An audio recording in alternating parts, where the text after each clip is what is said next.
Olá, meus caros alunos! Na aula de hoje vamos entender um pouquinho mais sobre como vai funcionar a estrutura do nosso curso e vamos nos aprofundando naquilo que nós começamos já a estudar. A primeira parte do nosso curso vai tratar do direito, da justiça e da moral, que são os objetos de estudo do direito. O direito está intimamente relacionado com a justiça e com a moral. Por isso, nós temos que estudar essas três coisas, o que elas são e qual a relação entre essas coisas. Essa é a primeira parte do nosso estudo. Numa segunda parte do nosso estudo, nós vamos estudar as correntes filosóficas do direito, ou seja, o que cada corrente filosófica entende de direito, de justiça e de moral e da relação entre essas três coisas. Pois bem, na aula passada, nós já começamos a tratar acerca do direito, do quid ius, o que é o direito. Nós vimos que aqueles que entendem que o direito é controle social, eles tendem a focar num caráter coercitivo do direito, num caráter sancionatório do direito, o direito como sendo aquele que é capaz de aplicar uma pena, aquele que tem a capacidade de impor até fisicamente a aplicação das regras. Para nós continuarmos esse estudo, é importante que nós adentremos um pouco na segunda parte do nosso curso, que são as correntes filosóficas do direito, para nós entendermos três principais correntes filosóficas, que são essas: o juspositivismo, o jusnaturalismo e o realismo. Em termos bem simplórios, nós podemos dizer que para o juspositivismo, o direito é uma convenção humana, ou seja, um conjunto de seres humanos decide se fechar num sistema, e esse se fechar num sistema pressupõe, obviamente, a criação de alguns critérios internos para o funcionamento desse próprio sistema. Veja como a galera que entende que o direito é controle social se adequa a esse tipo de pensamento juspositivista. Mas qual seria a validade do direito para o juspositivismo? Em outras palavras, quando que uma norma jurídica é válida para o juspositivismo? Muito que bem. Se o direito é uma convenção humana para o juspositivista, uma norma para ele só vai ser válida se ela respeitar essa convenção humana. Então, meus caros, anotem bem, anotem aí. Para o juspositivismo, a validade da norma está na conformidade dessa norma com os critérios internos do próprio sistema. Deixa eu colocar a caneta aqui. Sempre me esqueço de deixar a caneta já. Temos caneta? Temos caneta. Habemus canetam. Bom, a validade da norma para o juspositivista, retomemos, é o quê? É a norma estar em conformidade com os critérios internos do próprio sistema. Aqui eu quero explicar um pouquinho de um cara chamado Niklas Luhmann. Para vocês. Niklas Luhmann. O que ele fala? Ele fala que tudo é sistema e que um sistema tende a se tornar cada vez mais complexo. Quanto mais complexo um sistema, mais ele oferece pressão para os entes internos desse próprio sistema. Nós temos um sistema aqui e nós temos vários entes internos desse sistema. Ok? Quanto mais o sistema vai se tornando complexo, mais fica difícil para esses entes internos. A tendência, portanto, é que esses entes internos se agrupem, se agrupem e formem um sistema menor. Eles se fechem entre eles e fundem um novo sistema. esse novo sistema vai ser dotado de novas regras, mais simples que as regras anteriores. Então, isso aqui, que antes era sistema para eles, passa a ser um entorno complexo.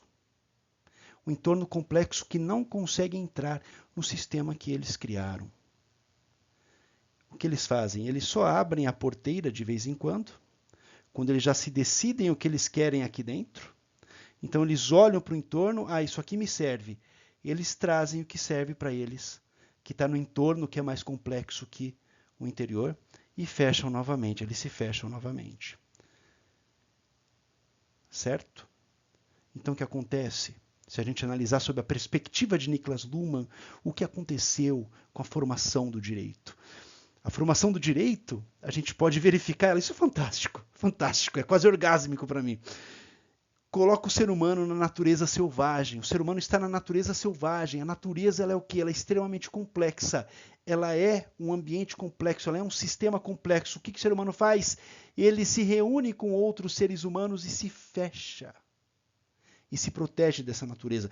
Deixa entrar da natureza única e exclusivamente o que convém para o sistema. É muito louco isso, né? Nós não temos leões na cidade. Mas nós temos leões em locais próprios, chamados de zoológico, por exemplo. Então a gente deixa entrar o que nos apetece. Temos árvores na cidade? Temos árvore na cidade. Temos flores? Temos, mas não temos bichos, animais selvagens que podem atentar contra a nossa vida. Nós nos fechamos num sistema hermeticamente fechado e deixamos entrar do entorno somente aquilo que preteritamente foi aprovado pelo próprio sistema. Muito louco, né? Muito louco. Ok. Prossigamos, então. Prossigamos, meus caros. A segunda corrente filosófica da qual nós vamos tratar é o jusnaturalismo. Jus vem de direito. Naturalismo é autoexplicativo. Jusnaturalismo, direito natural. Então, para o jusnaturalismo, existe o direito positivo. O jusnaturalismo entende que o direito positivo é válido, o direito inscrito numa norma. Mas acima dessa norma, existe o que é chamado de direito natural, ou seja, um direito que seria universal, imutável. O primeiro registro que se tem do direito natural é uma ideia que está numa tragédia grega escrita por Sófocles, de nome Antígona. Essa obra vai contar a história de uma irmã que é pega por soldados tentando enterrar o cadáver do seu irmão.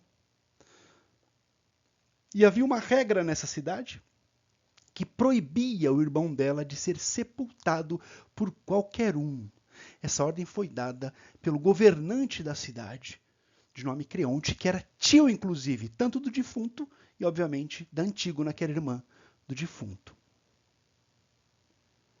Quando ela é pega pelos soldados e é levada até a presença do Creonte, o Creonte pergunta para ela se ela não sabia que existia aquela ordem. Ela disse, sim, eu sabia. Então disse para ela, e apesar de você saber, você teve a audácia de desobedecer a essa determinação minha? A determinação de um governante da cidade? Bem, a resposta que ela deu é a base para que nós possamos entender o que é direito natural. Ela disse assim, sim, mesmo sabendo que você havia ordenado isso, eu desrespeitei. Porque não foi Júpiter que promulgou essa lei. Não foi a justiça, aquela deusa que habita com as divindades subterrâneas, que estabeleceu essa lei. Esse seu decreto é um decreto somente entre seres humanos. E ela ainda fala o seguinte para ele. Eu não acredito que a sua decisão, Creonte, sua decisão humana, tenha força suficiente para infringir as leis divinas, as leis que nunca foram escritas, agrafoi nomoi, leis não escritas, mas que, mesmo não escritas, são leis irrevogáveis. Aqui, meus caros alunos, aqui, meus futuros experts em direito, aqui, leis que nunca foram escritas. Grafoi, escrita, a partícula de negação. Agrafoi, não escrita. Nomoi, normas. Nomos, vem de muro. O muro que está entre o burgo, entre o sistema fechado de Niklas Luhmann, aquele muro, as regras de dentro do muro, nomoi. Agrafoi, nomoi, as normas não escritas de dentro do muro. Essas leis são não escritas e, portanto, são irrevogáveis. Você só pode revogar aquilo que você escreve, aquilo que você cria. Aquilo que você não cria, você não pode revogar. Aquilo que o ser humano não cria, não é dele revogar. Essa é a essência, a maravilhosa essência do justnaturalismo. São essas leis superiores que, digamos, emprestariam para a lei positiva o seu fundamento e a sua validade. Então, meus caros, enquanto para o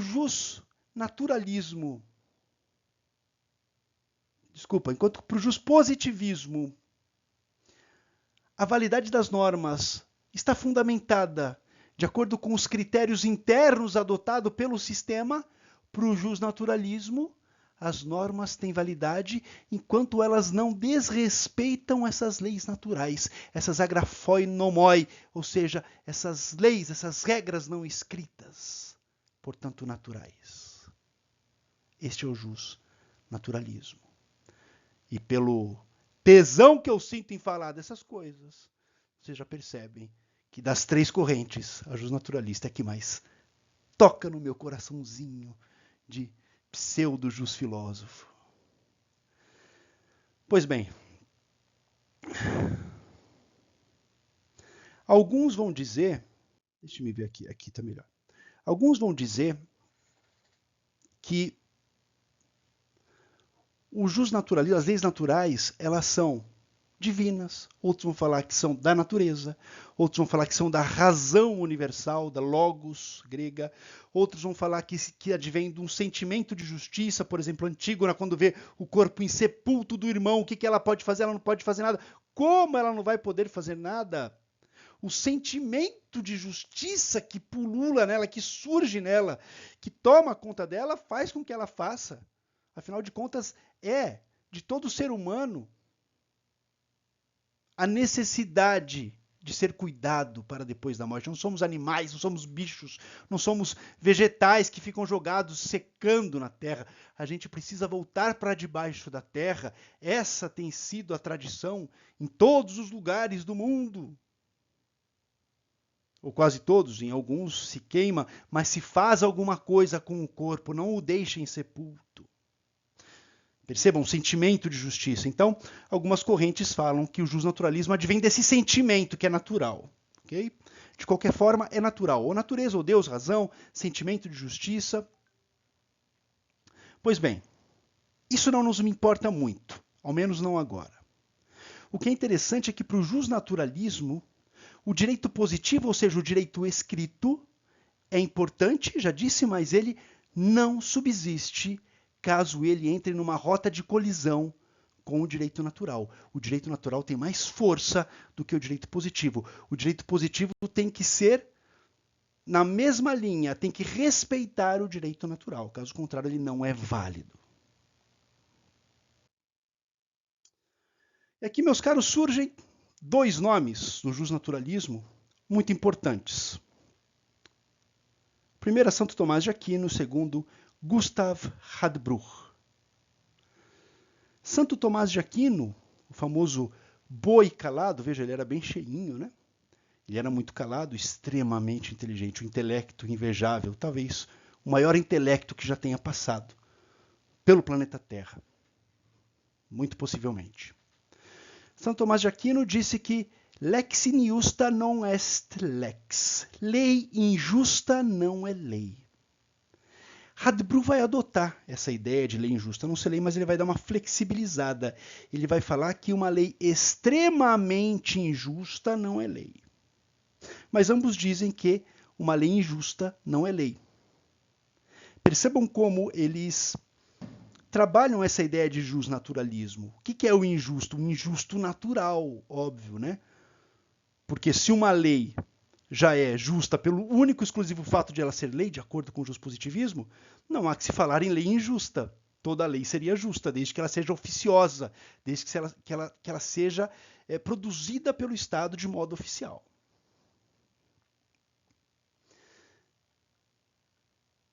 Pois bem, passemos aqui.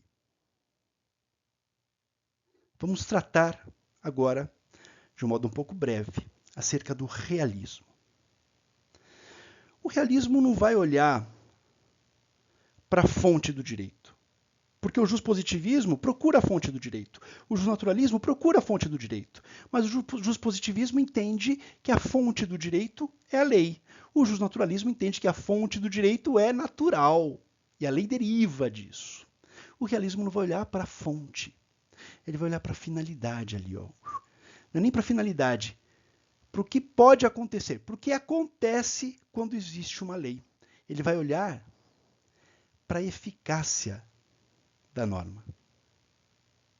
Em outras palavras, para o realismo, a validade da norma não se encontra na oficiosidade do sistema, como no justpositivismo, não se encontra numa ossatura jurídica natural, como defende o justnaturalismo. Para o realismo, a validade é eficácia da norma. E pensem comigo, meus caros, se a validade da norma está na eficácia dela, nós rompemos com a ideia de a norma ser anterior ao caso concreto.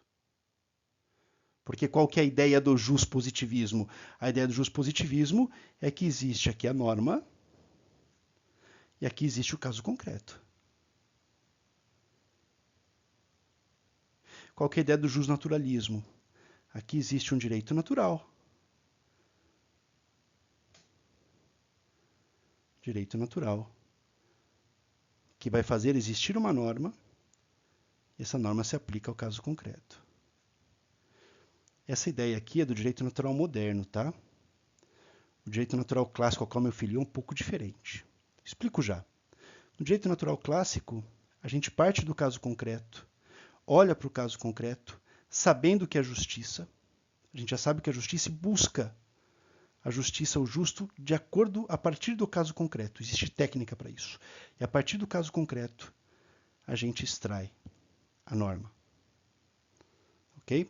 Mas para o direito moderno, não. Tem o direito natural, tem a norma e tem o caso concreto. Para o direito clássico, não. Caso concreto. Extrai-se do caso concreto a norma jurídica. Ok?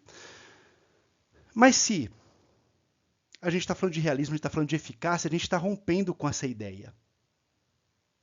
A gente está se aproximando um pouco do justnaturalismo clássico. Por quê? Na medida em que a eficácia é o que importa, aí que está a diferença, tá ok? Na medida em que a eficácia é que importa, nós não precisamos ter uma lei pretérita. A lei tem que ser a norma pretérita, a norma tem que ser posterior. A validade da norma posterior está relacionada à eficácia dela. A diferença entre o realismo e o justnaturalismo clássico, portanto, é que o justnaturalismo clássico vai buscar a justiça. Vai buscar o justo aplicado ao caso concreto, o justo meio termo entre extremos. Isso é justnaturalismo clássico. E o realismo vai buscar o quê? A eficácia da norma. Não está preocupado com a ideia de justo. Para ele, justo é eficaz. Se é eficaz, é justo. Tá certo? Qual é o grande problema jurídico disso? Deixa eu apagar esse trem aqui. Deixa eu apagar tudo aqui. Achei que já está bom. Qual que é o grande problema, né? De nós não termos uma norma pré-determinada, de nós não termos sequer uma ideia de justiça pré-determinada como é no justnaturalismo clássico. O problema é óbvio, o problema é de insegurança jurídica. Nós não vamos adentrar nessa discussão, que daria um curso só para ela. O nosso objetivo aqui é nós entendermos as diferenças acerca da validade das normas nas diferentes correntes jusfilosóficas. Pois bem, o juspositivismo também se preocupa em alguma medida com a eficácia das normas. Mas a diferença entre o pensamento realista e o juspositivismo é que, para o juspositivismo, a eficácia não é causa de validade da norma, mas é uma condição de validade. Veja, não é da eficácia que nasce a norma para o juspositivista. A norma existe, independentemente da sua validade. É a sua validade que vai ser determinada pela eficácia. Então, vamos pegar a escala de pontes de Miranda aqui, para a gente entender. Eu não queria apagar tudo, mas vou ter que apagar tudo, né? Para desenhar a escada pontiana aqui. Como eu risquei, não? Pronto. Vamos pegar a escada pontiana. Nós temos 3 degraus na escada pontiana, não é mesmo? 3 degraus. O primeiro degrau é o da existência.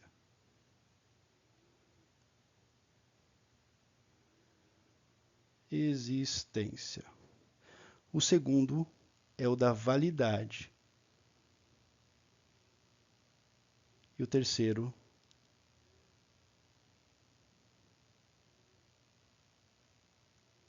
é o da eficácia. Certo? Partindo de pontes de Miranda, nós temos que, para o positivismo, a norma existe independentemente da eficácia. Opa.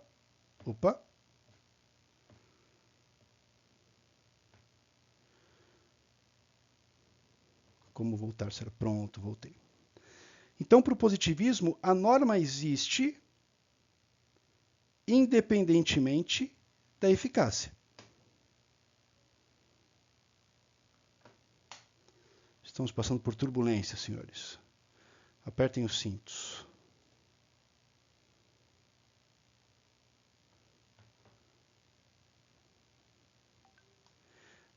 A norma existe independentemente da eficácia.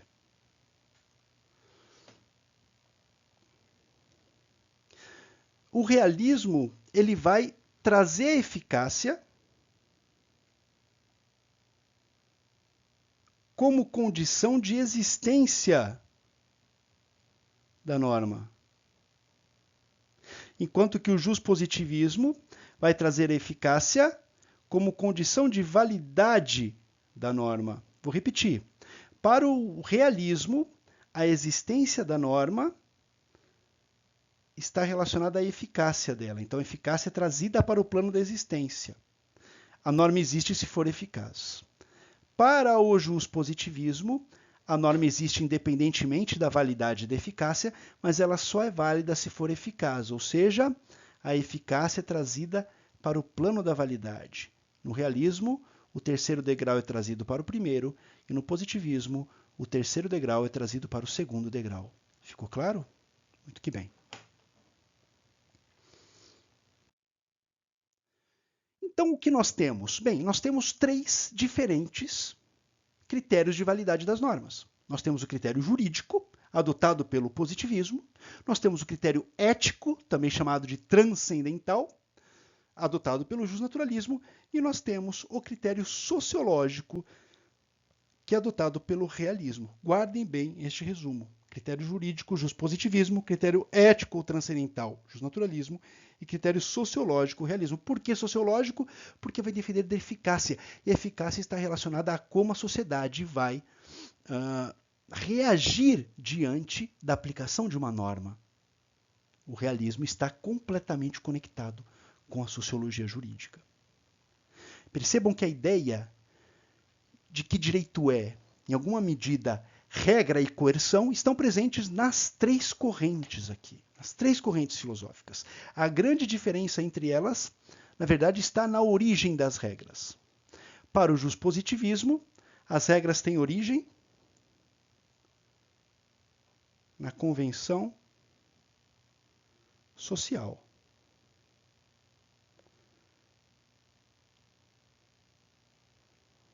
Para o jusnaturalismo,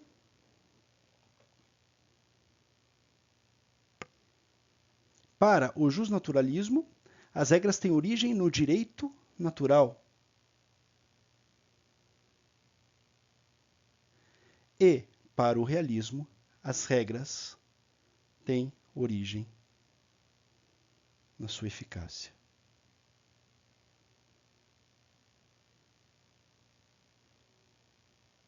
E assim nós terminamos a aula de hoje, meus caros. A aula que vem prosseguimos a partir daqui. Espero vocês lá.